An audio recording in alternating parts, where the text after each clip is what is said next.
राष्ट्रवादी काँग्रेसचे अध्यक्ष शरद पवार हे 2 दिवस पुणे जिल्ह्या दौऱ्यावरती आहेत आणि आज थोड्याच वेळात त्यांच्या मोदी बाग या निवासस्थानातून निघत शरद पवार जे आहेत ते बारामतीमध्ये जाणार आहेत। खरं तर बारामतीमध्ये आज विविध कार्यक्रमांचं आयोजन जे आहे ते करण्यात आलेलं आहे। मुख्य कार्यक्रम जो असणार आहे शरद पवार यांच्या वाढदिवसानिमित्त बारामती कुस्तीगीर संघाच्या वतीनं एका मोठ्या कुस्ती स्पर्धेचं खरं तर आज आयोजन करण्यात आलेलं आहे आणि त्या कुस्ती स्पर्धेला स्वतः शरद पवार आहेत जे हजेरी लावणार आहेत आणि अजित पवारांचे पुतणे युगेंद्र पवार यांच्याकडून खरं तर या कुस्ती स्पर्धेचं आयोजन करण्यात आलेलं आहे। पवारांच्या वाढदिवसानिमित्त बारामतीत ही कुस्ती स्पर्धा होत आहे। युगेंद्र पवार यांनी या स्पर्धेचं आयोजन केलं आहे आणि त्या कुस्ती स्पर्धेला संध्याकाळी शरद पवार स्वतः हजेरी लावणार आहेत। कुस्तीच्या मैदानातून शरद पवार दंड ठोपतून राज्याच्या राजकारणात कुणाला खरं तर यलगार करतात, कुणाला टार्गेट करतात हे पाहणं महत्त्वाचं आहे। पण आज दिवसभर शरद पवार हे बारामतीत असणार आहेत।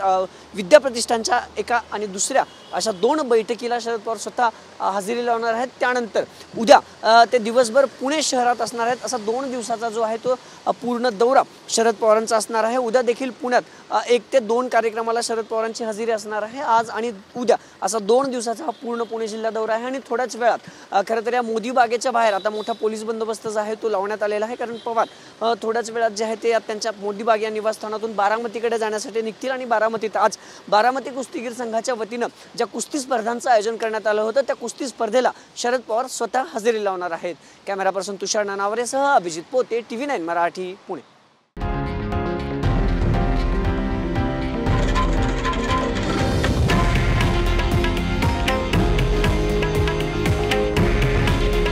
हे आहे देशातील नंबर 1 न्यूज नेटवर्क आणि आपण पाहत आहात TV9 मराठी। काळजी तुमची, हित महाराष्ट्राचं।